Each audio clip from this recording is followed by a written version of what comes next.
আমরা যারা শেকড় ভুলে যাই তাদের শেকড় উপড়ে ফেলতে ওই 5ই আগস্ট কিন্তু বারবার আসে। যারা মনে করেন যে উন্নয়নের কাজে শরিক হবেন না, আপনাদেরকে আরও আহ্বান জানাতে চাই, আপনারা বসে বসে দেখুন, উন্নয়ন আমরা করে ছাড়বো ইনশাআল্লাহ। হঠাৎ করে আমাদের মনে হতেই পারে যে এত ডেভেলপড টেকনোলজি আছে, পৃথিবী এগিয়ে যাচ্ছে বহুদূর, আমরা তো অনেক বড় বড় যন্ত্রপাতি বাংলাদেশ ইম্পোর্ট করে অথবা তৈরি করে অনেক ডেভেলপমেন্টের কাজ করতে পারি।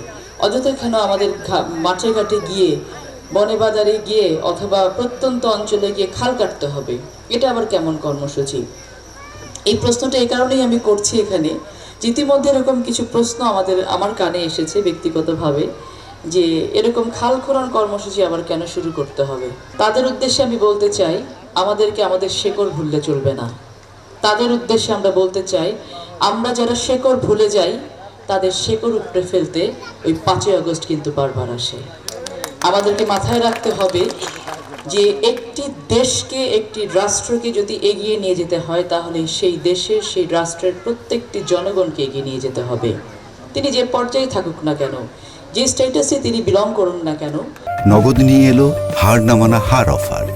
সর্বনিম্ন 10,000 টাকা রেমিটেন্স নগদে পাঠালে থাকছে স্বর্ণের হার জেতার সুযোগ। যদি প্রত্যেককে তার জায়গা থেকে আমরা কিছুটা উন্নত করতে না পারি, তাহলে কিন্তু আমরা উন্নত বাংলাদেশ গড়তে পারবো না। আমরা চেয়েছি বললেই ফ্যামিলি কার্ডের মতো অত্যন্ত বড়, অত্যন্ত বৃহৎ একটি প্রজেক্টকে সরকার গঠনের 1 সপ্তাহের মাথায় হাতে নিতে পেরেছি।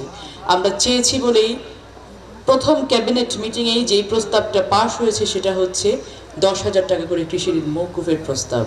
এটা হচ্ছে সদিচ্ছা এবং মানুষের উন্নয়ন করার যে ইচ্ছাটা, সেটার বহিঃপ্রকাশ। আমরা বর্তমান সরকার মানুষের জীবনমানের উন্নয়নের জন্য কাজ করতে চাই। আপনারা যারা আমাদের সাথে এই উন্নয়নের কাজে শরিক হতে চান, আপনাদের প্রত্যেককে আমরা আহ্বান জানাতে চাই। আর যারা মনে করেন যে উন্নয়নের কাজে শরিক হবেন না, আপনাদেরকে আরও আহ্বান জানাতে চাই, আপনারা বসে বসে দেখুন, উন্নয়ন আমরা করে ছাড়বো ইনশাআল্লাহ। বাংলাদেশের মাটিতে বাংলাদেশের প্রতিটি জনগণ, একটি রাষ্ট্রের সাথে তার জনগণের যে কন্ট্রাক্টটি হয়, একটি সিভিল কন্ট্রাক্ট হয়, রাষ্ট্র তার জনগণকে সকল ধরনের অধিকার দিতে বাধ্য থাকে। আমরা বর্তমান সরকারে যারা আমরা আছি, আমরা নাগরিকের প্রত্যেকটি অধিকার নিশ্চিত করব ইনশাআল্লাহ।